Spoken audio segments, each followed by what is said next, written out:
What's up, everybody? I've got some shows coming up. February 8th in New Orleans at the UNO Lakefront Arena for the big game. That's Saturday night, not Sunday night. Me, Nikki Glazer, Tony Hinchcliffe, and Adam Ray as Dr. Phil, and huge surprise guests. Then in Vegas in March, 21st and 22nd at Resorts World Theater. And finally, Canada. I'm coming to you. Winnipeg, Halifax, Calgary, and Vancouver. It's me, Whitney Cummings, Miss Pat, and Derek Stroop.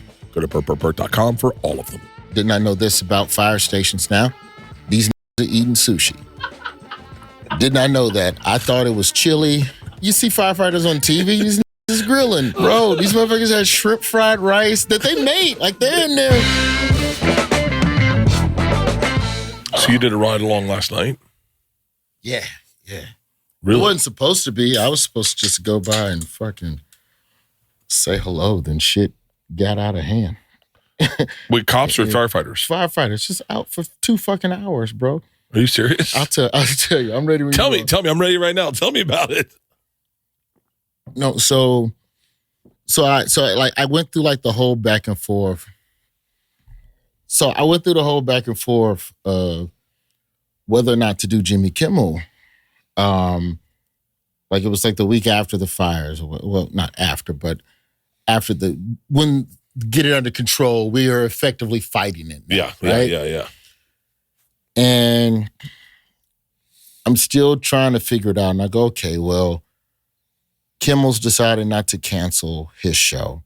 Do you feel it's like a shitty thing to go out and do entertain on Kimmel while people are fighting fires? Well, it's why are you on Kimmel? What are you doing when you're on Kimmel? You're promoting something. So, of course, I'm there to the original plan was, hey, watch my Hulu special.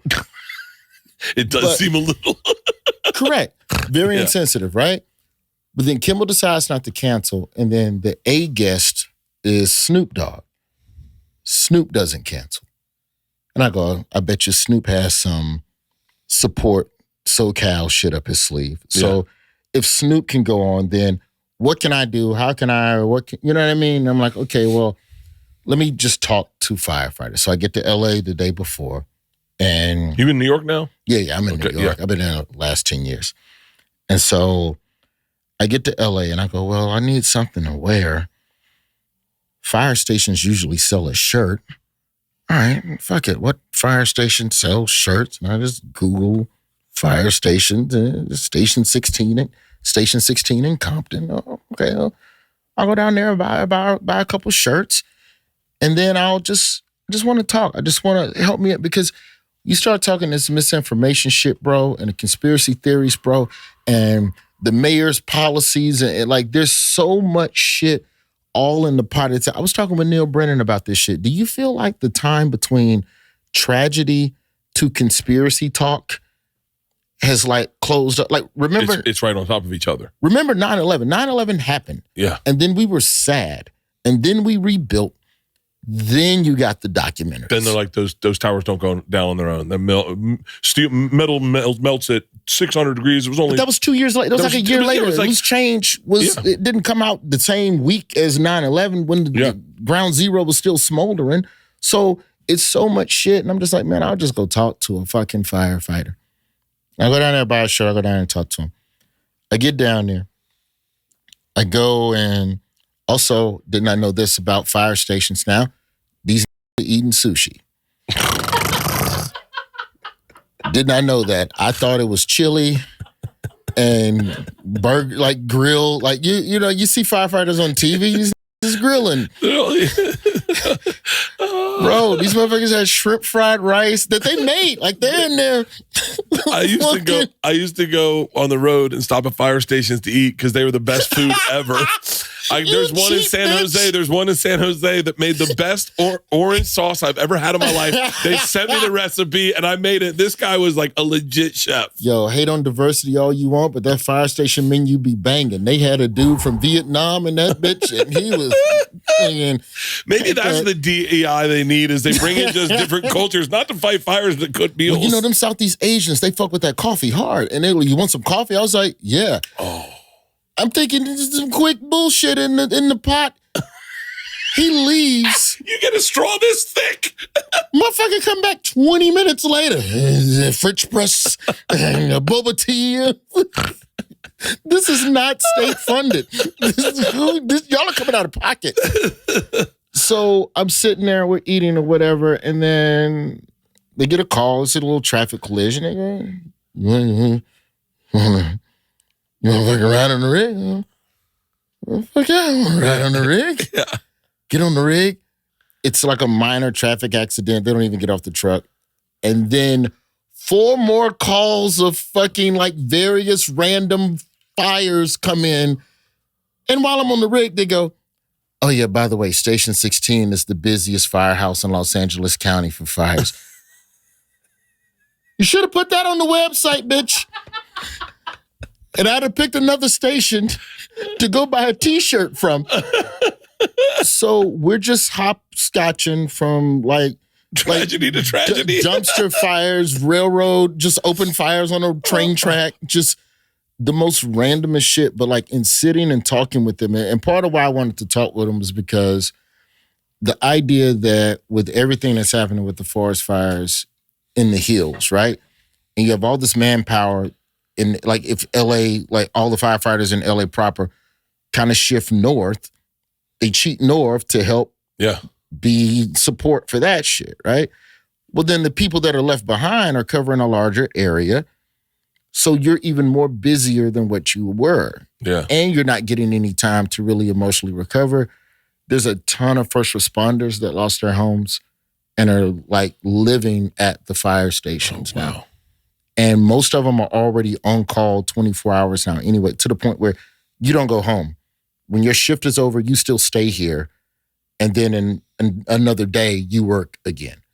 We don't even want to risk you going home in case the wind shifts. So it's in talking with them, it became a conversation about just mental health, bro. And the idea of how poverty affects fire too. Like, because like most of the fires that we went to put out, I watched. Most of the fires, most of the fires I observed. You almost got into some Brian Williams shit. We were there in Iraq. The fires that we put out. I mean, we took heavy fire. By the way, I still 5 stories. Do you know how many times I've told a Brian Williams story where I just go, yeah, man, it was tough. We were close in that one. And they're like, you weren't even in the car. I go, I know, but I need you to feel what I felt. I was scared.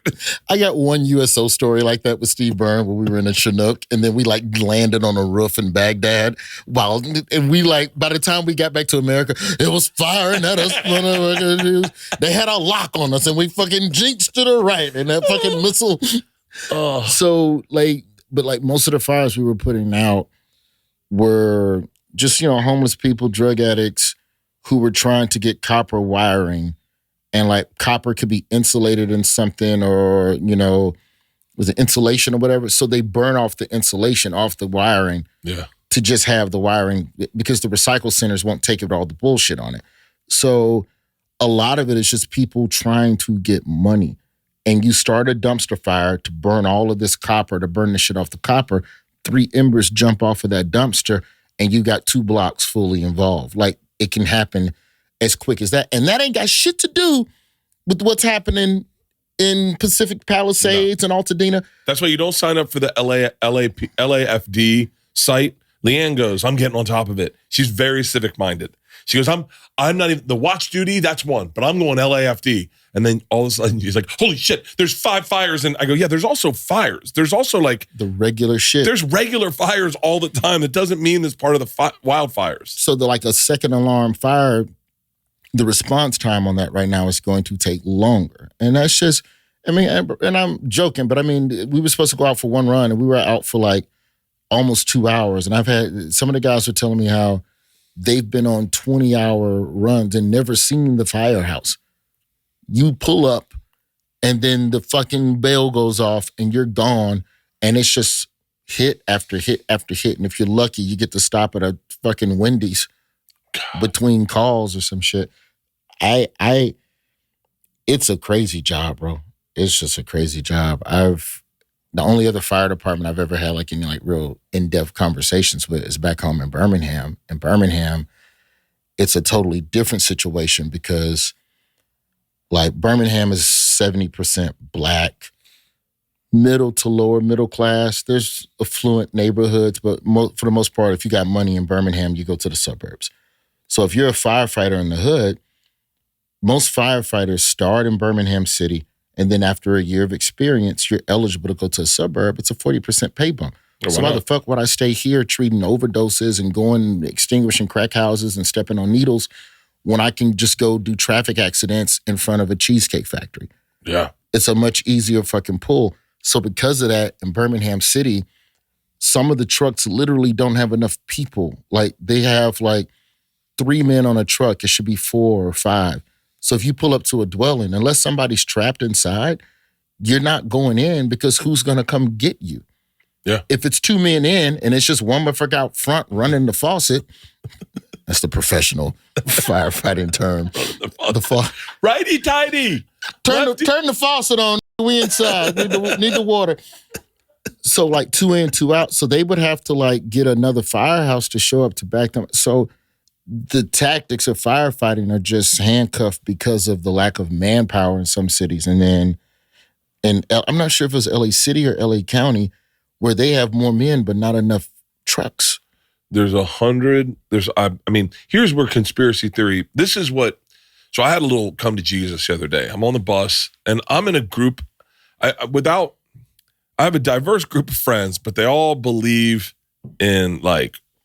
They're all kind of down one path, right? They're all down the path of like the text I get sent. Did you see this trans kickboxer beat the fuck out of this woman? We got to stop this. Did you see this? Did you see the big one I got was look at the lesbians that are running the fire station. Correct. This is what's wrong with our country. She said she can't carry a man out of the fire. That woman should never have said that.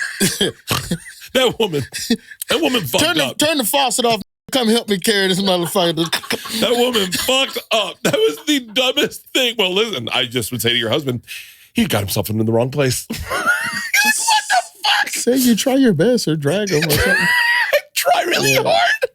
I saw something online where it showed, I sent it to my mom, how to get a man off the ground if you're not strong. You like lay next to them, slide their leg over you, roll. Oh, yeah. Yeah, I saw that. But here's the thing that bums me out. So I get these texts and like let's just call my friends Tom Segura. I get these texts about the 3 lesbian firefighters, and I do what most of America does. I see that and I go, God damn it, I want a grizzled motherfucker. I want a guy who fucking curses in a press conference. I want a Mexican guy, really. I really want a Mexican dude. Over a big white guy? Mexican firefighters are the best, in my opinion. I don't know. I mean, I grew up in Birmingham at a time where there was only like 4 Mexicans. And we didn't get Mexicans till Atlanta Olympics. But I want a motherfucker like you. I want someone like me that couldn't go to college, not smart enough to go to college, not smart enough to start a landscaping business, but he's smart enough to put out a fire. Yeah. I want a dude. I want a dude who kicks the door and says, it's going to be okay. And you believe him. When we first had kids, I remember thinking it can't get any worse traveling with children.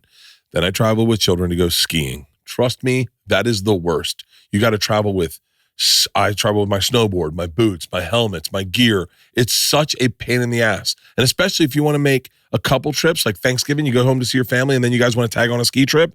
Dude, thank God we have Ship Skis. You can now skip airport stress and costly airline fees with complimentary insurance, real-time tracking, dedicated support, and on-time delivery. Ship Skis takes your skis and sends it to your location for you, where you meet up with your skis and boom, you're done. Just schedule your shipment, attach your label, and Ship Skis handles the rest, delivering your gear directly to your destination. And if I'm not mistaken, Ship Skis ships to 180 countries for hassle-free, gear-free journeys. I'll tell you right now, Ship Skis is offering our listeners 20% off your first shipment when you go to shipskis.com and use code Bertcast. Go to shipskis.com and use code Bertcast to get 20% off your first shipment and save yourself the hassle this ski season. That is shipskis.com, and make sure to use code Bertcast so that they know that I sent you. Dude, I have to tell you this game-changing product that I use every night when I go out to drink. It's called Pre-Alcohol. ZBiotics Pre-Alcohol Probiotic Drink is the world's first genetically engineered probiotic. It was invented by PhD scientists to tackle rough mornings after drinking. Here's how it works. When you drink, alcohol gets converted into toxic byproducts in your gut. It's this byproduct, not dehydration. It is this byproduct that is to blame for your next rough day. The pre-alcohol produces an enzyme to break down the byproduct, so while you sleep, you feel awesome. Just remember, this is all you got to do. Make pre-alcohol your first drink of the night. Drink responsibly, right? Like we all do. And you will feel your best tomorrow. I did it all through the holidays. Now it's like a go-to. And I have to also say, my bathroom sessions the next morning are... Go to zbiotics.com/Bertcast to learn more and get 15% off your first order when you use Bertcast at checkout. That's ZBiotics, and it's backed with a 100% money-back guarantee. So if you're unsatisfied for any reason, they're going to refund your money, no questions asked. Remember, head to zbiotics.com/Bertcast and use code Bertcast at checkout for 15% off. But here's what killed me is, so then I listened to this podcast, and I don't know how I got sent it. It's called All In. It's 4 tech guys and 4 tech guys that are like, they are angel investors. They're really smart. They're not really politically associated with any leaning, but they're really smart and they're tech. And for them, it's all about the logic, just logic. Okay. And one guy goes, hang on, this woman, Kristen, whatever, running LA, the fire chief, yeah. They go, she's like fucking legit. Like for her job, what she does, she runs the fire department. She lit up Karen Bass. And she like scored in the top out of 1,800 people. She had one of the top 16 scores. Like she's everybody who applied for that job. Yeah. And she apparently earned the position. But what happens to me is that all that gets lost in the clickbait narrative of outrage. And I said to myself, I'm offline because I don't know. Like I was really excited to talk to you because I know you're someone who pays attention to what really is happening. You're not someone that gets outraged by the left, outraged by the right. You're kind of like pretty grounded and informed. Yeah, and that's what it was. I was like, okay, well, if I'm going to do Kimmel, I'm not from California. So let me go talk to firefighters, see what's going on, and then use that and then just create a conversation. Let me put, as best I can, some pure information out into the world. I think, though, with the fire chief shit, like with her, we also boil it down to, but can you still do the job, though? Yeah. And because to be a firefighter, there's physical fitness shit you have to pass every year. So we know you passed that shit at a time when you were on the truck. You're in the office now. Yeah. It's okay if you can't carry a motherfucker. But do you know how to make sure the faucets work up the hill when it's time? That's where they fucked up. So that's the issue. The reservoir that was empty, that was for repair, and that reservoir was to feed the water tower that feeds the hydrants that are up the fucking hill. Like that type of shit. Now you're getting into gross competence. But let's be real. If we're talking about DE&I, fucking white boys have fucked up a lot of crises as well. White people have fucked. So that's equality. Yeah, that's equality. Yeah, it is equality. So, the idea that this happened strictly because of who was in charge, I think when we get in the government, man, it's like a corporation. Like when a corporation fucks up, no one solely blames the CEO. It's like a whole nebula of motherfuckers. I think politics is the same way, man. Yeah. So, I just try now, man, to just take in as much information as I can because I also don't want to just be on some liberal shit and only read one fucking newspaper, only talk to one person. I just think that you can't get all your news from cable, but you also can't get it all from podcasts. No, you definitely can't. Like, I feel like if it's more than 2 people on screen, it's opinion. That's just my base rule of information consumption. Like a couch. Like when you have one of these fucking Shannon Sharp couches, like you got... Come on, Cat. Opinion. Come on, Cat. Now, Bert, you telling me that goddamn fire got up that hill? You telling me that lesbian lady can carry a motherfucking Bert? Come on, Bert. I love Shannon Sharp. Yeah. I love Shannon Sharp. It's interesting that man, I mean, like, if not ironic, that man gets paid to talk for a living when talking is probably his least, like, thing he's good at. It's the least of a skill set. He just sounds like, it's like if Mike Tyson had a talk show, you'd be like... I think that's why black people like him, because Shannon Sharp sounds like every uncle that we've had. Really? We've all had an uncle that just be talking crazy. Now, what's going on with that skirt? You're looking good. Mm-hmm. Pour me some cognac. He's like, that's my Uncle Derek. Like, I know that guy. I like it though, man. I like trying to get as much information as I can, but it's fucked up when it all comes out on top of each other. And it's like, aside from let's do what we can to raise money for people and let's do what we can to figure out survivors and let's mourn this. Then talk to me about the laser beam you saw in the smoke or this streak of projectile missile. Give it a week. Give it a week. Give it a week. That's all I ask anybody that's on some, and I hate to say conspiracy theorists because some of that shit I be agreeing with. I be like, that shit sound pretty solid. Buddy, I've been a long time believer. Just wait. That AIDS was created by the government to kill homosexuals and black people. I've been thinking this for a very long time. And I can't say that that's crazy when we know what happened with the government and putting crack in the hood. It's like it is like and it's plausible. I got fucked up in Atlanta with people from the CDC, and I said, what do you guys do on stage? And they said we work for the CDC, and I went off on my AIDS theory. I really, honestly, completely believed it. You just did AIDS crowd work? I did AIDS crowd. This is before crowd work was, you could put it on YouTube and get fucking 1 million views. This is back when crowd work would get you in trouble and you just get fired and not go viral. And I said, and this woman at the CDC said, do you know what we call a straight white man with AIDS? And I said, what? She goes, a liar. Wow. She worked for the CDC. And I went, oh, fuck.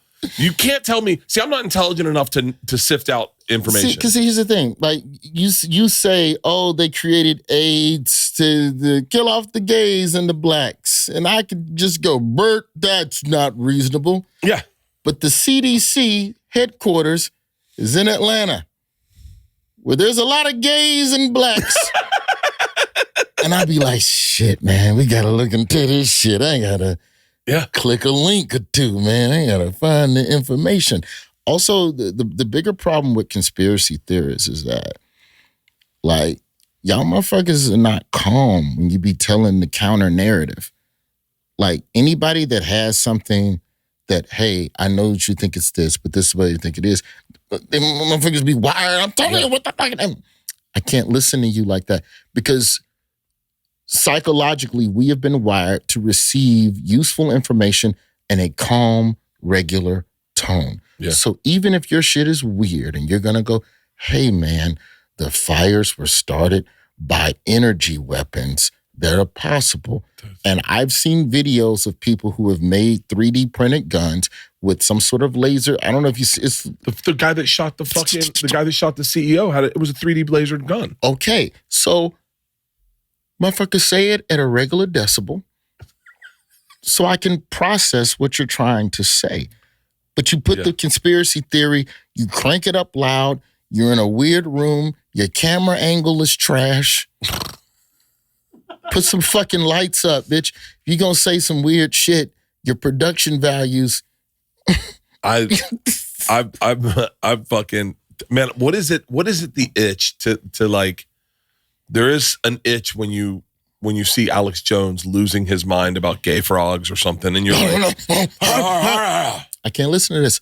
But look at Joe Rogan. Joe Rogan don't be yelling. Man, Joe, I'll tell you right now. Joe Rogan be whispering that shit. Wow, so the aliens did that? Joe's a guy that does a ton of research. Like he does, like when the fucking vaccines came out, Joe was doing so much sidebar research that I was like, and I just didn't. Whatever the government said, I did. Yep. I did it. I remember Joe being like, ugh, I wouldn't do it. But I was like, I don't know, man. I don't know. I trust government. And now I look back and I go, I got COVID like 8 times. What did that accomplish? I know. I didn't get the vaccine didn't do anything.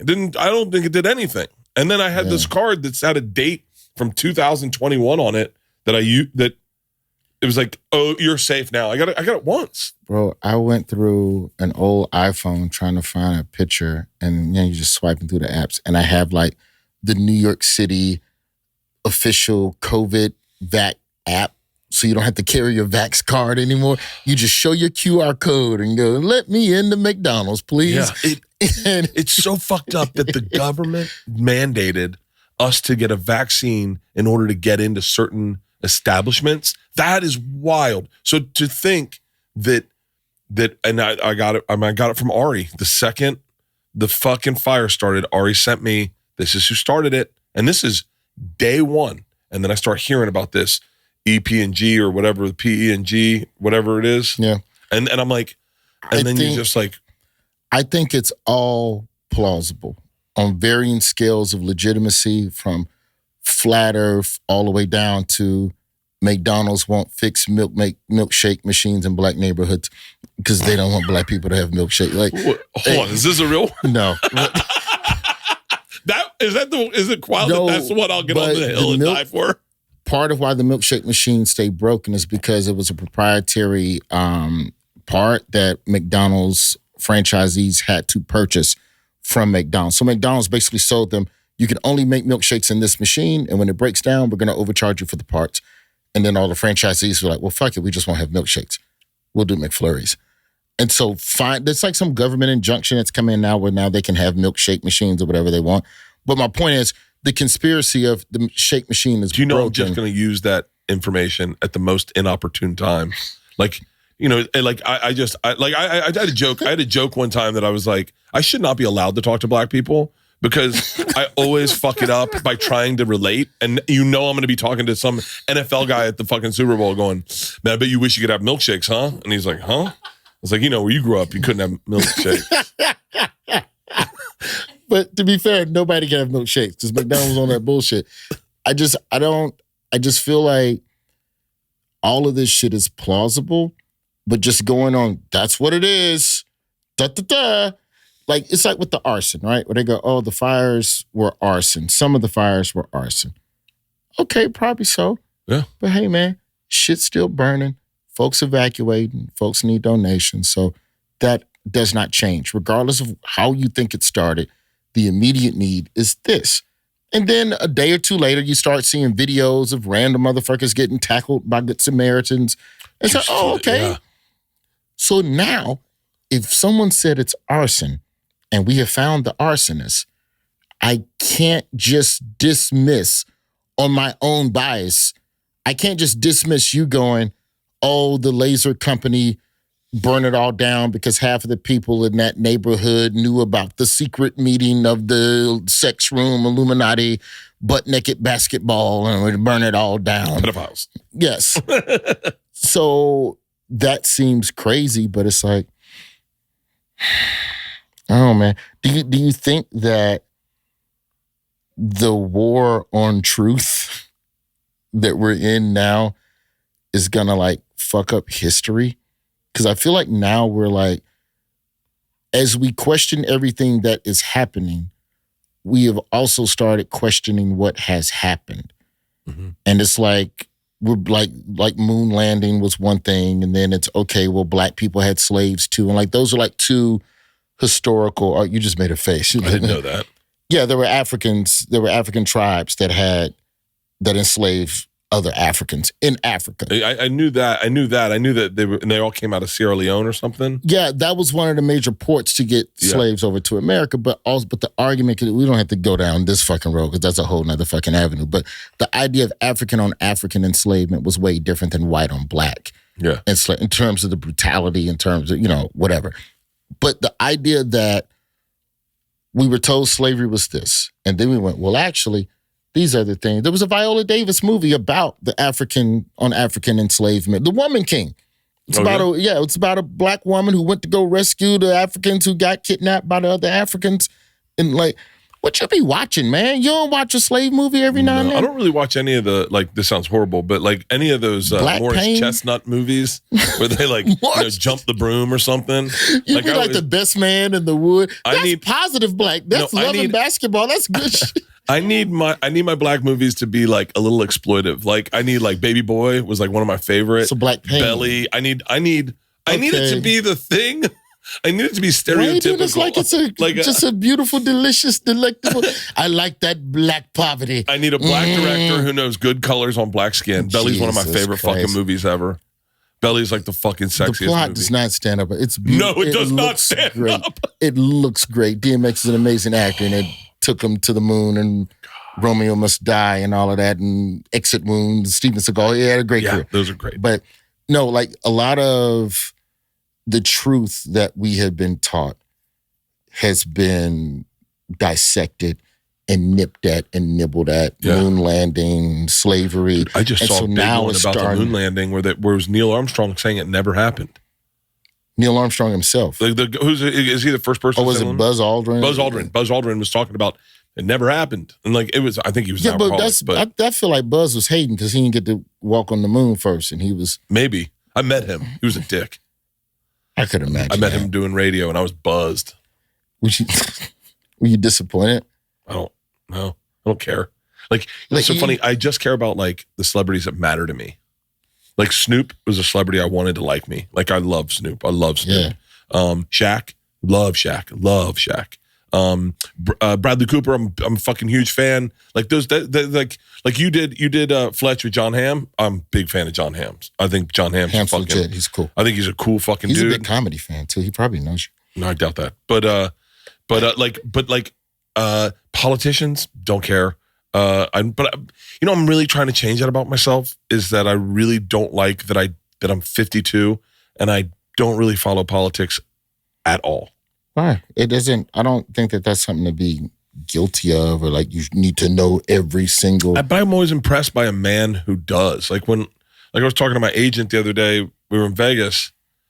He came to our table. I was sitting with my old bus driver Ron, who grew up in Compton, and my assistant Pete, and we were talking about sneakers and watches. It was like I'm really passionate about the two. Yeah. And then my agent comes up and he's like, "What about these fires?" We hadn't talked about the fires once, and. He was explaining, like I kind of just had like a little bit of a broad overview of how tragic this was. I don't think I really got into the weeds on just how life-changing this is for everyone who lost their home. They're not going to be able to rebuild. They won't break ground for 3 years. They're going to have to rent. And now there's price gouging. Everyone who's renting an apartment is price gouging. And then it's all coming out of the insurance companies and so it's this big... Assuming that the insurance company was still covering that particular block or that particular home. And they had just dropped them 6 months ago. Yes, and sir. This is like... And then, by the way, this is all stuff that I didn't know or would never have learned. And then also there's a cap, on, like a $4 million on these houses. So in the Palisades, sounds like a lot, but those Palisades houses were... I think $4 million is probably the average house out there. Average. Yeah, way more for a lot. Those are $30 million mansion that went by. And then we have a buddy whose house didn't get burned down. And I was like, good for him. My agent's like, no, he can't move back into that house. They're going to have to tear it down. It's been covered in carcinogens. They've thrown chemicals all over it. From the sky. You can't live in that house. Yeah. And I was like, what? And he's like, he can't even go back in that house to get stuff out of that house. He should have, and now his insurance isn't going to cover that. And I was like, man, I don't know what the word of what I am is, but it's like, sometimes I don't think globally. I just go like, I just got a real cool pair. I was like, I like Jordans. I just got into these Jordans. Like that's where my brain is. Yeah. I like these shoes. I was always like, oh man, I've never worn them with black pants. I bet that looks good. But that's where my brain is. It's just a matter of just reading up on stuff every now and then, but you don't have to like take it on stage or anything like that. I think the issue is that I think a lot of people who aren't into politics is because they don't like the way that the truth makes them feel. So it makes you feel uncomfortable and you don't want to know that. You don't want to look at that shit. So you turn and just go, hey, it's sneakers. And it's not necessarily avoidant as much as it is just a lack of awareness over time, because it's never, when the world was better, what was the worst thing before 9/11? I would say Gulf War. Yeah.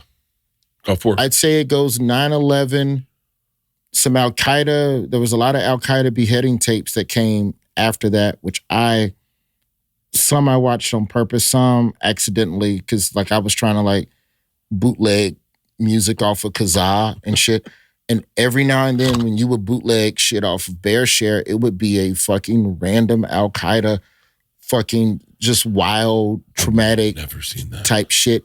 So I think 9/11, war footage, Katrina, in terms of what you can't turn your head away from type of shit, I'd say America leaving Afghanistan, that footage at the airport was fucked up. But, working at the Daily Show, I had to know about all this shit. And then I have to figure out, well, which one is the joke? How do I make this one funny? Yeah. I wouldn't beat myself up about it. I think if you just fuck with state and local politics, it's enough. It's enough. DC is always going to be a maze of weird people that are sponsored by people more heinous than them. But your fucking mayor and the city council person and the like, when you look at the book ban and shit, to the point about history changing, when you look at like book bans in Florida, it's like less than 10 people put those lists together that Ron DeSantis was riding with and going, this book, this is the devil. And like, okay, but you don't have to go down to the city council meeting and fucking argue with these people, but you can go and try and vote. Missing out on a show that everyone's talking about is actually not an option for me. I constantly sign up for streaming services that, got to be honest with you, a few months later, I realize I'm still paying for it and I've stopped watching the show. I'm not going to say which ones, but trust me, it happens often. Getting Rocket Money was a game changer for me because they find your unwanted subscriptions and even help you cancel them. So you never have to worry about these subscriptions slipping through the cracks. Rocket Money is a personal finance app that helps them find and cancel your unwanted subscriptions. They monitor your spending and help you lower your bills so you can grow your savings. Rocket Money has over 5 million users and has saved a total of $500 million in canceled subscriptions, saving members up to $740 a year when using all of the app's premium features. Dude, I just signed up the other day for another. I'm obsessed with AI apps. The AI apps, the one I signed up was so you can make two people in a picture kiss. And it was like $19. And I just wanted to make Peter and Blake kiss in a picture and then show it to them. It made me laugh. But let me tell you something. Thanks to Rocket Money, I won't be paying for that for the next 5 years just because I wanted one joke out of it. Cancel your unwanted subscriptions and reach your financial goals faster with Rocket Money. Go to rocketmoney.com/Bertcast today. That's rocketmoney.com/Bertcast. rocketmoney.com/Bertcast. Have you ever felt what it's like to be loved by the Lord? That's what nicotine feels like. These Lucy's are the best damn thing I've ever put in my mouth. And trust me, buddy, I've put a lot of things in my mouth. The first time I ever took one, I was busting with the boys at the Beer Olympics. And I will tell you, it is such a phenomenal feeling. I feel like you think quicker, you think sharper, you talk better. I would put one of these in my mouth before I go on stage when I was on tour. I swear by them. I'm telling you right now, they are pure nicotine, 100% pure nicotine, and always tobacco-free. That's what's so important to me. And what's great about these breakers come with a little extra surprise. Each pouch holds a capsule that can be broken to release a little extra flavor, or as I call it, a treat. Level up your nicotine routine with Lucy. Go to lucy.co/Bertcast and use promo code Bertcast to get 20% off your first order. Lucy has a 30-day refund policy if you change your mind. Again, that's lucy.co and use code Bertcast to get 20% off. And here comes the fine print. Lucy products are only for adults of legal age, and every order is age verified. Warning, this product contains nicotine. Nicotine is an addictive chemical. Here's how I look at this shit. To bring it back to firefighting, right? There are, like when you fight a fire, like a house fire, right? You got motherfucker go up top, cut the hole in the roof to vent the heat and the smoke out. Heat and smoke escape. 2 go in, fight the fire. 2 people go in, try to rescue.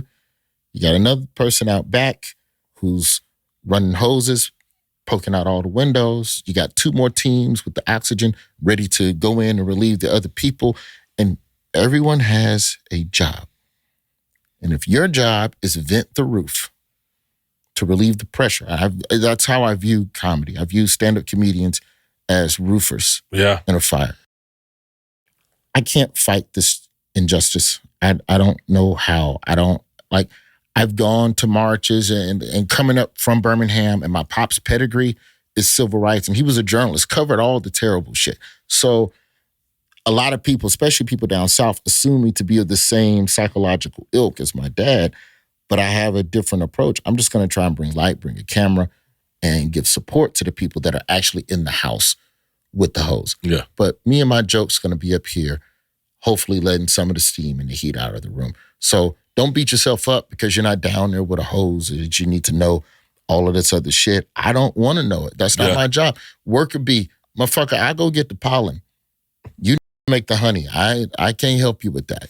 If my one job is that, ultimately, I know this sounds so fucking silly and maybe even narcissistic, but my one job is, aside from, giving back to the community and helping donate and all this shit, I get that. But like, is that when they get done and they get a break and this firefighter's seen tragedy all day, he puts on Netflix and he sees my special and he goes, oh, I can watch this and fucking, I don't have to think about all the shit I saw today. That's it. That's it. And that's important. And you think that's not the same thing for all of your fucking hundreds of thousands and millions of fans? Yeah. Same game. So I know what I love and I love what I love. And like, cause even when it comes to like charity and whatever, my big shit is youth baseball and youth literacy.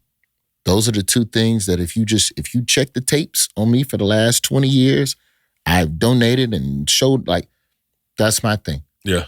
If you learn baseball, you can master anything in life. And reading is connected to not being homeless and not being in jail. So you want to fight crime, fight illiteracy. So for me, that's better than going out to the march for the thing the day after the terrible thing happened. Yeah. So, yeah, I just don't feel like that's my thing. I remember when I first started a daily show and it was just some random morning meeting and Trevor Noah, like, we're trying to make like I don't know, let's just say it's a John McCain joke. And Trevor turns to David Kabuka, who's also from South Africa, one of his writers, who came over with Trevor. Kabuka, what was the name of the man in 1943 who was on the ballot against Mandela the first time? And then Kabuka and Trevor names four of the people. And like Trevor's catalog of national leaders across continents, across decades is fucking immense. If you put a gun to my head and you ask me to name the last 5 governors of Alabama where I'm fucking from, just pull the trigger. That's not my thing. But I can tell you policy. I can tell you how policies work. I can tell you how this law that did not pass did that. I can tell you how Birmingham didn't meet the EPA standards in the early 90s. And because of it, the clean air quality wasn't what it needed to be. And because of that, the Mercedes-Benz plant ended up going to Tuscaloosa. And because the Mercedes-Benz plant went to Tuscaloosa, Birmingham didn't have the commerce needed to grow its industry. And that's part of the reason why the SEC championship game went to Atlanta and didn't stay in Birmingham, was because we did not have the economic base to retain it. And that all comes back to a mayor we elected in the late 80s who didn't give a fuck about climate and sky and all of that other shit. But you have foreign companies who come in from nations who do give a fuck about air quality and carbon and parts per million. And because of that, all of the fucking NASA shit stayed up there. They never brought any of that shit down there. Up in Huntsville. Huntsville growing at a rate, population-wise, faster than Birmingham, more jobs than they have people. Birmingham is behind the curve, and I can trace all of that back to policies from 30 years ago. But if you ask me who any of those motherfuckers were, I cannot name them. I cannot. I can't. But I can tell you there's a Honda facility 30 miles on this side, Mercedes on this side, Hyundai built a facility. If you dumb motherfuckers that got the air right back in 88, back in the 90s, you could have had 3 fucking major foreign auto manufacturers in Birmingham proper. God. And with that revenue, you can become a fucking behemoth of a metropolis. It's crazy. And now you ain't shit. And so like, that's my Mitch Hedberg. Yeah. I can just domino effect policies back to this. Atlanta, part of why Atlanta became Atlanta is because of desegregation laws in Birmingham and because Delta Airlines, Birmingham was bigger than Atlanta. Really? 40s, 50s, Birmingham was by population, a bigger city than Atlanta. Wow. Delta Airlines comes in. This is around the same time, desegregation, we shall overcome.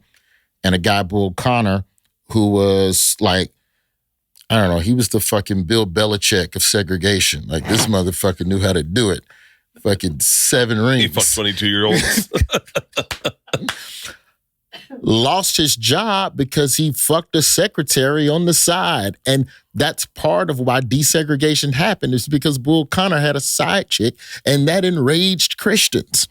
Really? But at the time, Birmingham was like, blacks over here, whites over here. Delta Airlines comes in and goes, hey, motherfuckers, we want to fuck with your airport, build a big Delta hub. And they go, well, do you mix blacks with whites? And Delta was like, yeah, because we need blacks and whites to make the money. And they go, get the fuck out of Alabama, you goddamn motherfucker.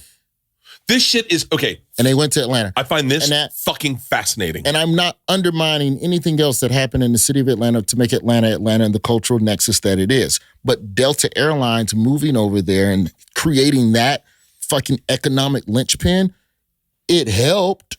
Yeah. And that's something that the city of Birmingham could have had, if not for politics. Now, if you ask me to name the mayor or the governor at the time, pull the trigger. But the way small choices in policy can domino affect societies for decades to come, that's my thing. I can't name the foreign diplomat to the fucking... I know Herschel Walker's the ambassador to the Bahamas, and I only know that because that's hilarious.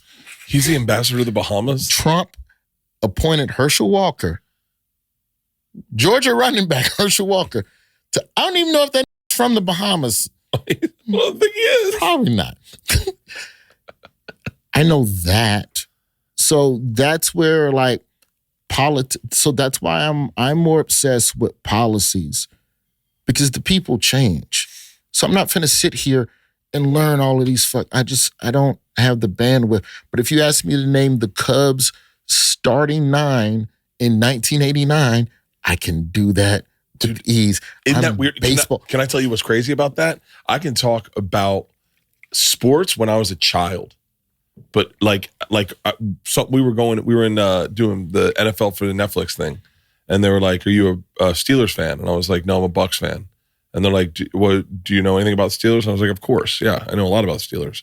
And they're like, who's your favorite player? And I was like, well, you gotta remember when I was a fan, like, and I named off almost the entire fucking lineup of the era where the Steelers were winning every fucking Super Bowl. Because Steel Curtain era? Yeah, I remembered all of it. And it was like crazy. But if you asked me to do it from 10 years ago, I have no recollection. Like my childhood, like I had a dream the other day. I had a dream last night. I swear to God. Last night I was in Jerry Jones's hotel room, and he had brought in a bunch of girls, and he said, he brought the girls. He goes, he had a bunch of girls, and he said, hey, we're going to have an orgy. And I said, great. And he brought in Kareem Abdul-Jabbar. Now, in hindsight, I think it should have been Jerry Buss, but I don't really. And then Magic Johnson came in. I was like, I don't know if I want to be in this orgy anymore. And I said, like, already fuck these hoes. Enjoy yourself. And I said, who's next? Kurt Rambis? And I have not thought about Kurt Rambis in so long. I woke up this morning and I went, can you believe my brain remembered Kurt Rambis? My brain remembered sound asleep. I said in my brain, who's next? Kurt Rambis? Isn't that infuriating that you have all this bullshit on your hard drive that you can't delete to make space for more relevant memories? I would love to wipe it out. I would love to wipe it. I can't remember. I'm with my bus driver. My bus driver and I were really close for a very long time, and then we had to part ways, and we had to part ways because we were too close. And to be honest with you, we were too close of friends, and so it made working complicated. Mm-hmm. And he would say something. I have no memory of touring at all. Like it's all, because it's all so similar, I kind of don't remember. Like, they're like, do you remember when we went to this one restaurant? And I'm like, hey, yeah. I say that so often. People are like, do you remember the time? And I go, yeah. Blurred. I don't remember those the way I should. And then, but I remember things from my childhood that I go, I don't need that. That's a bad one. Like, I wish I could clean it out. The way you clean out your phone, I wish I just clean out memories like that. Yeah, I I remember random Cub lineup, but I grew up watching the Cubs in Birmingham because of the Superstation. Yeah. So that was my We all watch the Cubs. And Ryan Sandberg. Ryan Sandberg, yeah. Dude, like, and then because of that, the Braves also came on. And some nights I could watch we only had one TV with cable in our house. We had like all the TVs, but this TV has the cable box. Yeah. And that's the one my pops would be, if we can watch an Airwolf or some shit. So I can't watch Braves because Airwolf and then Hunter is coming on Hunter. So, but but I can remember just random Ryan Klesko, Jeff Blauser, again, just random Damon Berryhills. It's like, why do I need to know the name of the Braves catcher from the 1990 random? I said to my assistant the other day, we were working out, and I said, he asked me, Hans, who is the pitcher? There was a pitcher from like the fucking 13s, or of the turn of the century. And I was like, oh, he was a fucking gangster. And he's like, how do you know who that is? And I was like, how do you not know who he is? Honus Wagner. Honus Wagner. It was on Netflix. They had a Honus Wagner card and a Babe Ruth card. And I went, those would be valuable. And he'd be like, who wants a Honus Wagner card? I was like, are you kidding me? That shit's OG Bitcoin. I love baseball, man. I fucking, to the disappointed celebs you've met. Yeah. Pete Rose was on my episode of Letterman. The only time I ever did David Letterman. Pete Rose was the first guest, and we're in the green room. And he's dead now. I can tell the story, but I'm not slandering him. Spoiler alert, guys, he dies. But it wasn't a great interact. Like, just very, and this is 06. So the ban on baseball shit is still, it's fresher than what it was when he died. And I can feel him feeling me wanting to just ask a question. I'm just, on top of that, it's the nerves of a comic who has to perform. Yeah. But Mr. Rose, hey, he just goes, I was like, fuck, don't say anything else. I was like, fuck, man. I wanted him to, like, you just expect, which is, I feel like it's our fault as fans to expect people to be what we hope for them to be. But I was just hoping for a little more just cheer and chipper. Baseball players are weird, though, where they're like, you don't know what you're going to get. You might get the nicest person on earth, or you might just get a fucking grouch who doesn't want to deal with you at all. I feel like hockey players are the dopest of the big four sports. Hockey players are a lot more approachable, I think. I've not met a rude hockey player. I've never met a rude hockey player. I met a lot of hockey players. I've never met a rude hockey player. They're always like, here's the other thing, though, and tell me if you notice this. I think it's also like the fact that casually now we're just older than them. So like they look at us like, oh man, like you're like almost like, like we're a grown up because they're still kids. Fair. That's fair. Like every football player I've ever met's been cool as fuck. I've never really run into any dicks in sports. In sports, I've never run into a dick. But I bet Pete Rose still looks at you like as a kid, which is weird. That sucks. I don't think I ever met Pete Rose, although I feel like I did at a casino one time. I feel like he was signing and he was like, sitting on a table just waiting for people to come in and sign. That shit looked sad when I saw him doing that at Caesars, down in that mall underneath Caesars. To see someone with the autograph table and there's no line for the autographs, it's like fuck, man.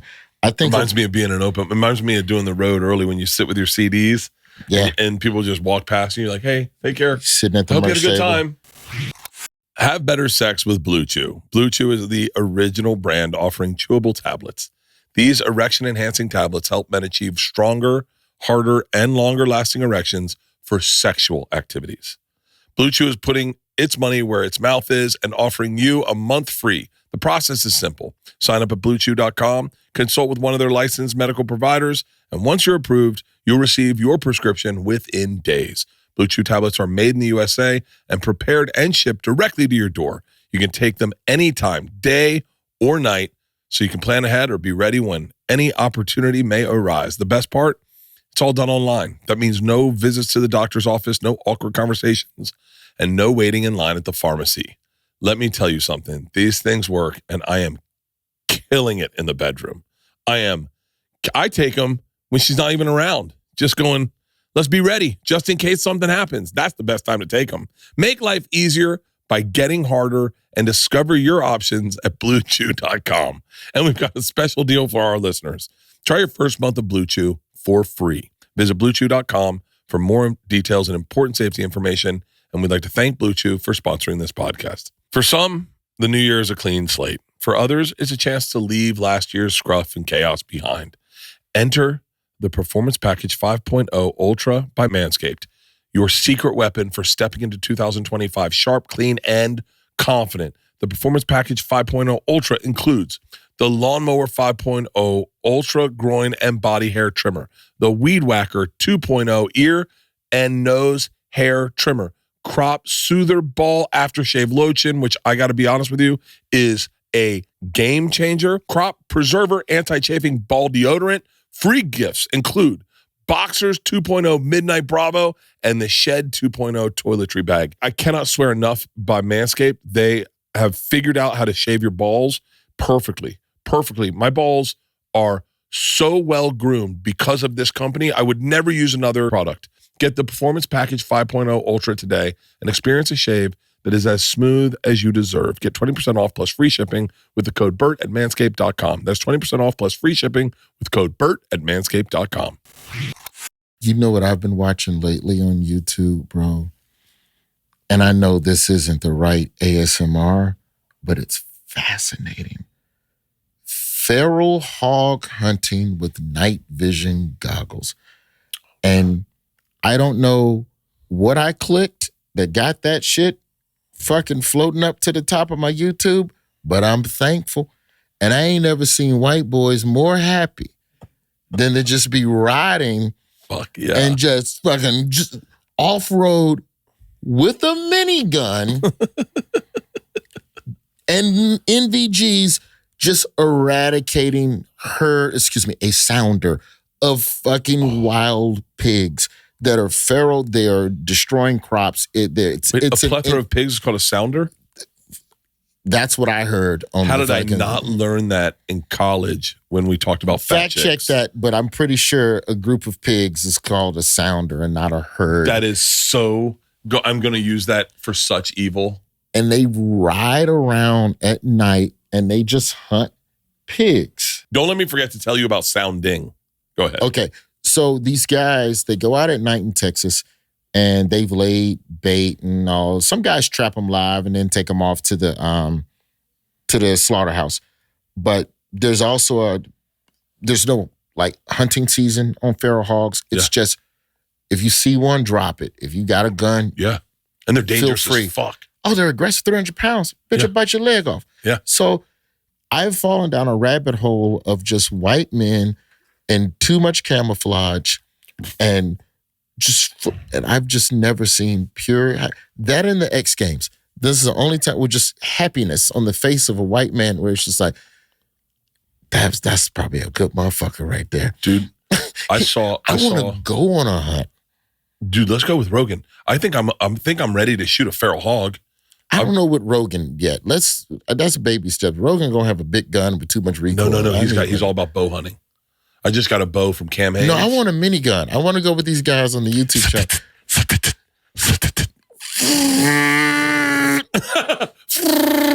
That's literally like the same. Getting a helicopter with fucking night vision goggles. Too. They chop. They ask me how I shoot women and children. I just don't lead them that much. It is insane-o, man. We did this in Hawaii, but we did it with dogs, or the dogs chase down the feral hogs and then hold them down, and then you come in to stab the hog in the heart. That was terrifying. Yeah, but in Hawaii, there's like a relationship with the animal, and this is for nutrients. It's like Avatar. You tell the animal, "I will now kill you to the nutrients." Thank you, hog. You back to Moana. Yeah. So usually, like my Pornhub search engine usually lands on the same kind of stuff, right? Okay. And then randomly, and I don't know what happened. Randomly, I got on the feed. It was just sounding. Do you know what sounding is? No.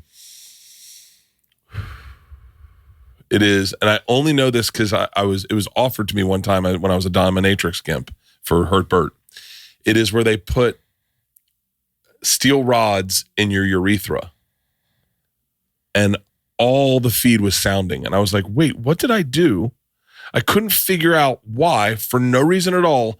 Everything Pornhub was suggesting was just women putting steel rods in dudes' cocks and then jerking them off. And I was like, it's like a stent to like is your meat already hard? And it's hard. It's hard. And then there's different size rods because the joke is each rod makes you make a different sound. I can't imagine that they're playing them like instruments. Like, I don't know if it feels good. I don't know why they do it, but it's all that my fucking feed was. I have questions. Are you sticking the rod in and out? Like, in a smoothie, you're trying to get to another corner of the cup? We can Google it. Are you jacking the dick? Straw. Or are you like working the straw? No, they put it in and then they leave it there and then they jerk them off. But type in Pornhub. How does the dick not slide back down? It's like, are you holding the... Like, how does the rod not come back out while you're jacking? You're gonna see. What's anchoring the rod down? Type in sounding. Skip ad in 4 seconds. Don't hit it now because you'll go straight to the ad. Not that I've been on this site before. So you lube the rod, or is it just your own dick juices? I think they lube the rod. I can't imagine it's pleasurable. I think it has to do with torture. I think that it's guys that want to be dominated. I think it's specifically a white guy adventure. I don't think you'll ever see a black dude get sounded. As a matter of fact, I've in all of the feeds I've seen, I love that we're waiting and we're watching these. The ads are like pretty aggressive. Have you ever thought about putting your ads for your special Lonely Flowers January 17th on Pornhub? Because that's what the whole special is about, is how people would rather be alone, and Pornhub is where alone people go. I also told a story about a sex party in the hit refresh special. What I have wanted to do is pay amateur porn, but they took amateur porn off these sites. I have, in the spirit of product placement, wanted to pay couples to fuck while my special was on in the background. Have you ever seen so Ali Sadiq, just scroll pause to where that. the sounding starts. Pause that. Hit pause. So Ali Sadiq, yeah, who I love and I believe is one of the best doing it in the game right now. Yeah, he's great. This must have been 2 years ago. Going through some of the black porn. See what's happening. And then in the background, I see Domino Effect 2, his YouTube special. Is this playing in the background? It's a part of it. Like, as a comic, you want another comedian to know, hey, man, you got fans. But I can't do that without confessing. Yeah. Hey, man, this is porn I be watching, motherfucker. You see this porn? And I was like, I'm just not going to bother him. That's so fucking funny. Yeah, like on some weird product placement, I have seriously thought about, with my first Comedy Central special, I thought about paying a couple to just have my shit on in the background. That's fucking to great. make it seem just incidental. Do you remember, here, let's see the sounding real quick so we know what this is. So this rod is twisty. It's a twisty rod, and she just goes, she's going to, No, Bert Kreischer. Is this playing downstairs? No. Oh, good. Look at that. I can't imagine that would feel good. What does that do? I mean, does it give you like more stability in the jack? I don't know. Okay, we're done. I think we got the whole point. But it's such a weird, it's like, when you look at dominatrix stuff, it's straight up white people stuff. Like you don't see. Well, because black people spent 400 years in slavery. We don't want to be told what to do no more.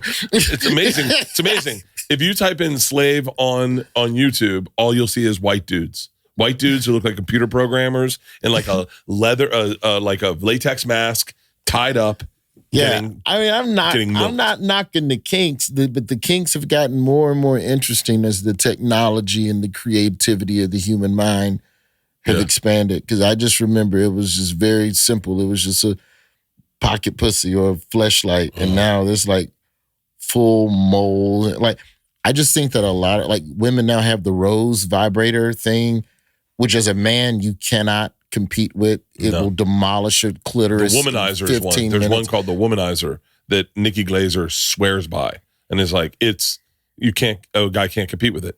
You can get. You ready for this? You can get. I went on the site the other day. I wish I had saved the site.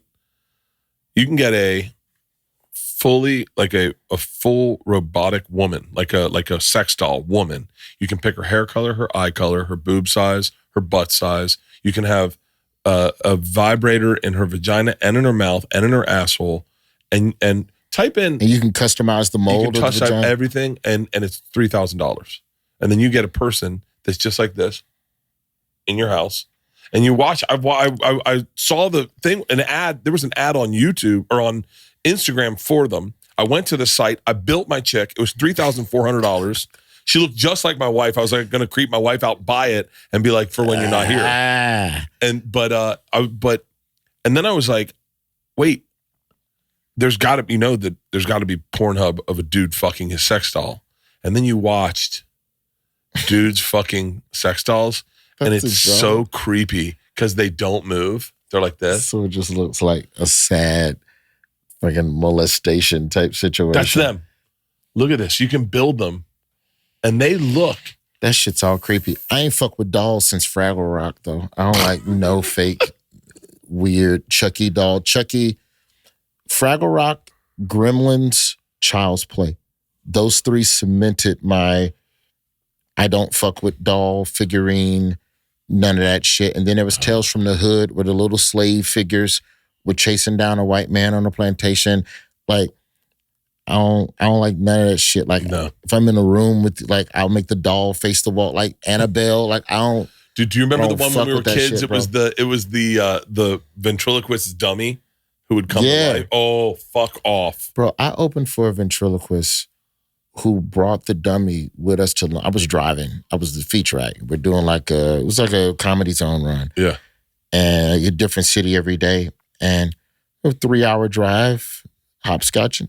He always wanted to stop for lunch. And I'm like, we can just get lunch when we get to where we're going and you can eat in the room. No, the doll, I'm not going to say the name of the doll. Oh, was it Otto and George? No. This guy, I come to find out years later, was like going through a really terrible divorce. And the relationship with the puppet intensified in a weird, more personal way because that's who he talked to. And so we would be at lunch on the road and that motherfucker would walk in that bitch and ask for a table for 3 and it'd be me, him, and a dummy. And he sit that dummy down in front of a plate and a knife, fork. And I'm the feature. I can't say shit because he could fire me from the run. But I got to sit here and act like this shit is normal. I'm like a fucking 22-year-old black kid and some 55-year-old ventriloquist.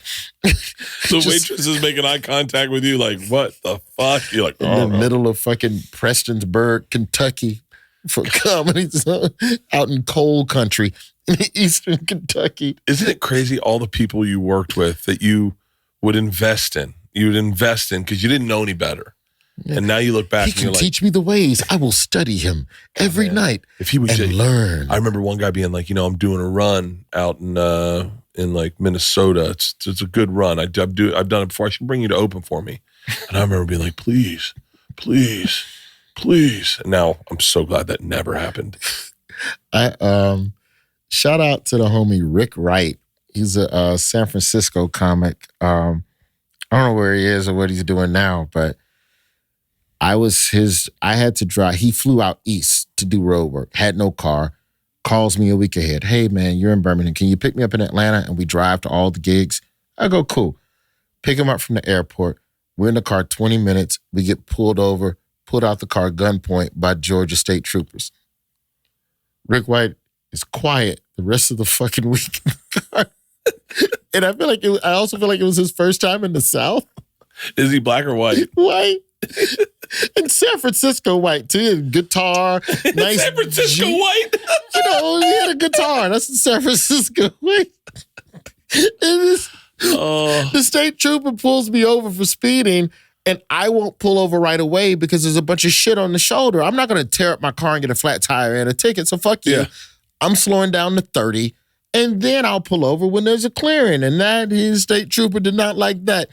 And he pulls us out the car, fucking walk back, throw the keys out. And San Francisco white. And Rick had never been arrested. I had been arrested before, so I know the fucking drill.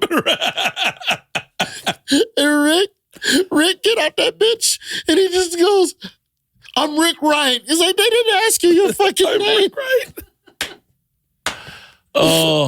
And the cop puts us in the back seat, and we're in the back seat, but we're not cuffed. Yeah. He's just, I'm putting you back there for your safety, because and so he's angry writing the ticket. The whole time Rick is just like hyperventilating. Oh. And man, that motherfucker wrote me a fucking like $400 worth of infractions. And the rest of the ride, everywhere we went, Rick Wright was quiet as fuck. He didn't say a word. And I feel so bad because I'm like, the South is not that. But it's also that. Yeah. Oh, yeah. I got pulled over in Macon, Georgia, and the cop took my license. And he goes, you don't get this back. And I went, huh? He was like, I'm taking it with me. And I was like, how do I get it back? He goes, you come back to Macon and you fucking... he gave me like a warning, but he took my license. How does that work? I don't know. I don't know. I never really figured out what happened. I wonder if I got a ticket. Like a lot of police, they have like in like the book of laws in the trunk. If I could show me that in the book. Dude, that's a thread I've gotten on, especially on YouTube, is cops and people that are, I saw one that was crazy. You know what? Can I tell you what's even wilder? So there's a dude, I'm nervous to say this because I think it happened very recently. But there is a guy in like Palm Beach, maybe Fort Lauderdale, and he's out on his boat. He's a pastor. He's like he's a venture capitalist, for a Christian venture capitalist.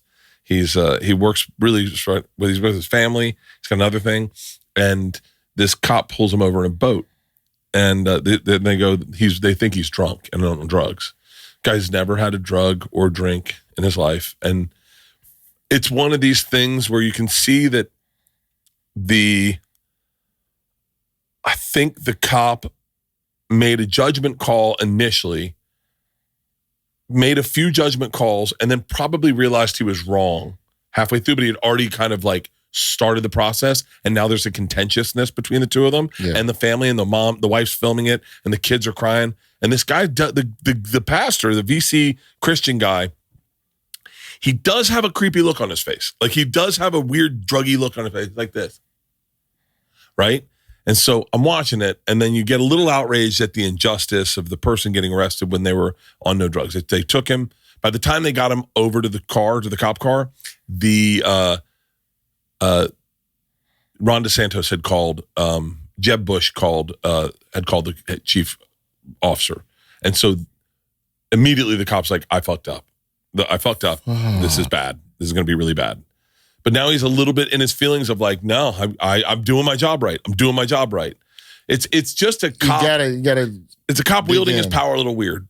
And then all the comments are like, fuck this guy, tagged, here he is. And I go and I click on it. And I was like, because I always click, because usually those cops follow me. Usually the person who's losing their mind at Target is a fan. And so I click on it, and I was like, he doesn't follow me. And I was like, oh, thank God. and then I click and I see his wife, and I go, God, she looks familiar. I click her. She definitely follows me, and I know her. And I'm like, motherfucker. Bro, these cops, man, I've had like on some, can you even do that? So I was in South Dakota. Did you ever work fuck, I can't remember the name of the club, but it was next to Famous Dave's Barbecue. There used to be a club in Sioux Falls, and I don't know, 04, 02. It had to be like 02. I was still on probation. I stole jeans and credit cards and shit when I was in college. Bro, when I was in Tallahassee, it's good we weren't there at the same time. Yeah. I would just say that. Because we all stole clothes in Tallahassee. Yes. You could go into that mall and you could put on. I never stole, because I have a real weird thing about, like, I get really anxious about stuff like that. But my buddy, they would steal clothes out of that Burdines or whatever it was. Yeah, in Governor Square. In Governor Square Mall. All the time. Jeans, polos. They'd go in, try them on, and just walk out. Yeah, I mean, I knew people who had it to a sign to where you would send 2 people in first to act suspicious. Yeah. To draw the attention of the plainclothes officers. Meanwhile, 2 other people, you're just running a play action pass. These guys over here. Yeah. But over here is where the real thieving, and then they leave while the fucking plainclothes are following those guys. But man, I got pulled over in Sioux Falls. I was not legally drunk. Let's just say if the limit's 0.8, I was 0.6 or 0.0 or whatever, 0.2 off. And it's like 2 degrees, whatever. And I'm dead to rights. If the cop wants to say I'm drunk, I am drunk. You have violated your probation. Come back to Tallahassee, never travel again, go to prison for a year. And the cop knows all of this. And he just goes, I'm keeping your keys to the end of my shift. Huh? Yeah. Yeah, I'm just going to keep your keys. What hotel are you at? Yeah, I'll drop them off at the desk at the end of my shift. Well, how the fuck am I? And this is pre-Ubers. 02, 03 type shit. Well, how the fuck am I supposed to get there? It's a you problem. I'm keeping the keys. Be safe. And just drives the fuck off. And I'm sitting in a car. It's 2 degrees, bro. Oh my God. So you can't sleep in the car. No, you'll die. And I got an Alabama coat, so I'm not equipped for Nitwits Comedy Club. Shout out to Julie. And I walk 8 blocks in 2 degrees back to the hotel. And I'm just fucking done. Never buzz drive, none of that ever again. Yeah. And sure as shit, motherfucker dropped my keys off. Really? He was a man of his word. Fucking, you know. Those are good stories when you hear like a cop do a solid like that. That was a legit solid. Like, it's not like, I mean, it's not up there with, hey man, keep my dope and let me, but yeah. But for all of the harassment, now don't get me wrong, I've also been called by a U.S. Marshal. For real? That's happened too. But, I mean, that's just run-of-the-mill type shit. Yeah. Also, to be fair, it was a lot of black guys in the transport van. I can't say it was me specifically. Yeah. Maybe it was one of the others in the back. but the idea that, you know, and it's hard to tell stories like that as a black person, because it's like, no black person will believe that, like, saying you had a good cop experience, that's like black people UFO stories. I'm telling you, motherfucker, I seen it. Gave me my car keys back, DUI, didn't happen. They're like, shut the fuck up. A good black cop story. A black person telling a good cop story, that's our UFO. They're like, that's fucking hysterical. You ain't gonna believe this shit right here, nigga. I should be a cop for a day. I'm so the opposite. I'm the opposite of a cop. I want black people to like me. Like I always cop is not the occupation. Cop's not the right occupation. I guess I have too much approval needing to be a cop. Start with firefighter then, or EMT. Yeah, people are happy to see you. I got 2 cops in my family, man. I got a Chicago suburbs and Mississippi State trooper who, get this, moonlights as a second job as a homicide detective for another department in rural Mississippi. Really? Dude, for all of that shit we see on the first 48 of there's 2 detectives, they get there and what do you got? What's the crime? And where's the evidence? When you're in small town Mississippi as a homicide detective, you are CSI.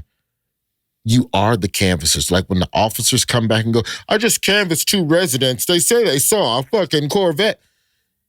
He has to go. If somebody is killed in this county, he has to get up out of his bed, set up the tape, process the crime scene, look for evidence, take a fucking drag of his cigarette, then canvass the neighborhood, and then go out and actually talk to witnesses and investigate the actual crime.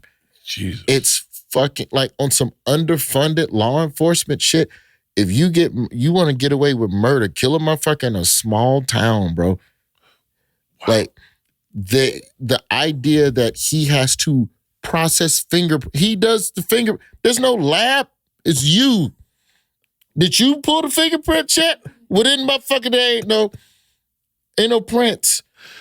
So it's like cats like that. I'm like, why the fuck do you do that? But he's from the region and just loves the people. And like, that's really what it takes. If we're on some, how do we make America better?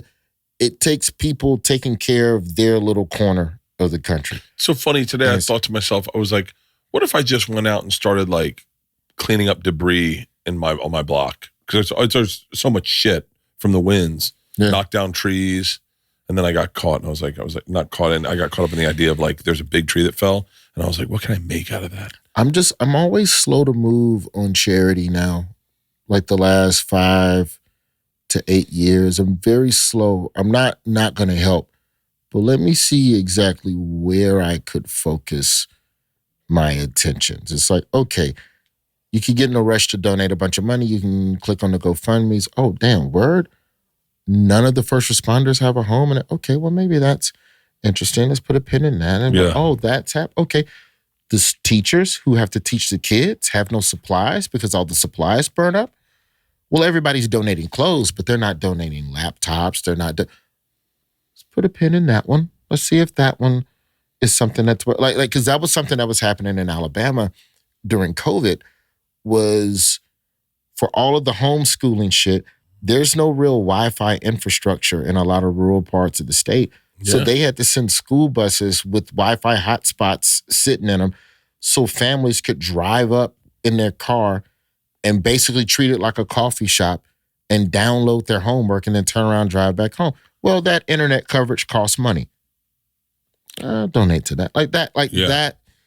That's kind of where I get, man, because, it's just... You also don't know with the fires, too, what you're stepping back into on some health shit. Like, I had that itch. Did you have an itch during 9/11 to go clean up Ground Zero? I was in L.A. Okay. Well, I did. I was like, what can I do? Oh, no, I'm going to go to New York and sweep. And then you discover decades later, yeah, everybody down there got some shit that the insurance companies ain't covered. Yeah. Not even for the firefighters. Leanne went out Saturday and was like, I'm gonna go volunteer. And she went to 5 or 3, maybe 3 different places. And they're like, yeah, we have way too many volunteers. Can you please go home? Just stay in your house. And then one of the ones in Pasadena, they're like, yeah, we had to shut it down. No one's using it. Because I don't think we're there yet with like, I think people are still like, yo, I'm on my friend's couch, like trying to figure shit out. I think, I'll tell you what, I don't remember my dad ever like donating anything to I don't remember tragedy when I was a kid the way tragedies happening these days. Only know tornadoes in Birmingham, but that's because that's just such a common occurrence. And then I did morning radio for 10 years, so we pretty much had a front row seat to any real tragedy in the city. Yeah. The station would pull up and be the support beacon. Hey, we're taking up donations for the thing. We had a 2011, maybe 2010, F5 tornado, Tuscaloosa to Birmingham, kills 50 people. Mile and a half wide, like a fucking like Hollywood size type storm. And our radio station was out there in Pratt City on the west side of Birmingham. I mean, bro, we beat the Red Cross there. Like, we were there. Yeah. So the only tragedies I truly know about is like that, and when the house fires, the Florida apartment complex, if one unit catches fire, these other 30 are gone. So it's 30 families that are fucking the game.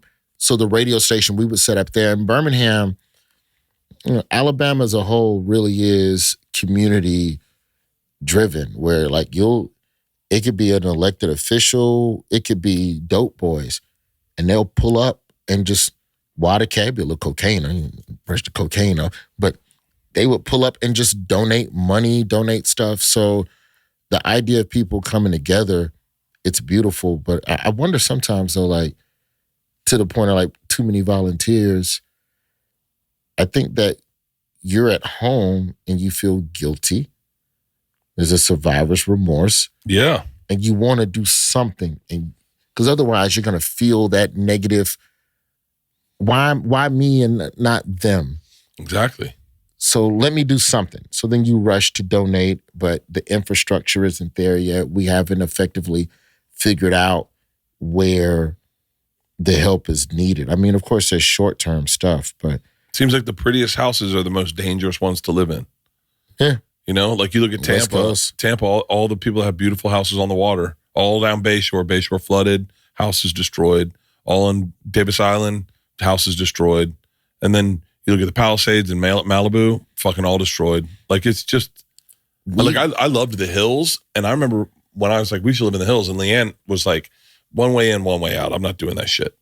She was right. And I was like, what? She's like, one way in, one way out. I'm not doing it. There's a fire, you're fucked. Fires happen all the time. Like, the prettiest places in the world are the most dangerous. There's, we did a story, or we tried to do a story for Daily Show about how in Miami, the property value in Little Havana is starting to go up from private investors nibbling off the property. Yeah. It's not even gentrification yet. They're just buying the shit and holding on the assumption that the coastline is going to come in. And that's a good assumption. And so the Daily Show, the way we tried to put the humor into it was that this all new beachfront property called Little Havana. And like, basically, tell us about this beachfront property. Now, where will the beach be? Basically, like treated like house flipping, but we're walking through Havana. Now, you think about right here is where the beach should be? Okay, this is going to be great. But like, there are realtors and real estate people. Like, you can say climate change ain't real and all that shit and that it's not legit. But if State Farm and Allstate and all these insurance companies, if they knew that shit was going to be bone dry, I guarantee you it wasn't because of a fucking rumor. They knew that shit was coming. They pulled out 6 months ago. Yeah, and you think that they're not doing ecological analysis and doing climate analysis to decide what is least likely, what is most likely, where do you live? That's why if you live in Tornado Alley, your insurance is going to be different than hurricane insurance prices in Florida versus hurricane insurance in Kansas. Like that. Yeah. That's based on fucking science and probability. So They walked out of the strip club just before the Coke showed up. Yeah. They walked out clean. They're like, no, we had a good time. We're going home. We're going to get a nice night. We know that this shit is about to get weird, like a Hollywood all-white party. So they fucking left. So, God. You just got to keep an eye open on that shit. Hey, who's Amber Ruffins? Amber Ruffins, who? You got the new show. Oh, yeah. Have I got news for you? Yeah, Amber Ruffins, one of the team captains. I know Amber Ruffin. Yeah, Amber used to, she's still a writer for Seth Meyers, so she's on with Seth. She does the Joke Seth Can't Say segment, and then she had the Amber Ruffin show on Peacock for a while. I know who Amber Ruffin is. She wrote for Saturday Night Live. Like, Amber's been a mainstay at 30 Rock since Jimmy Fallon was on at 12:30. She's great. Yeah, she's fucking Her awesome. And Michael Ian Black. I love Michael Ian Black. I love Michael Ian Black. The show, Have I Got News for You on CNN, bro. They let me, Amber, and Michael, all we do, it's a fake quiz show about the week that was in current event. And it's not just political. That's the thing that I like. It's just, here's the shit that happened last week. Crack the jokes. That's fucking great. And she's great, man. She's amazing, man. I got to check out your new special, Lonely Flowers, premieres Friday, January 17th on Hulu. Yes. Dude, congratulations. I love you to death. And honestly, I could not have had, I literally woke up on the tour bus yesterday coming back into LA and I was like going through this crisis of like, why am I not informed? And I was like, I looked at my calendar. I was like, dude, I could not be happier. This has been a great time, man. Just vent the roof, bro. Don't worry about. Just vent the roof. Don't worry about the hose and the fire inside. Just vent the roof. Just vent the roof. Thank you, brother. All right.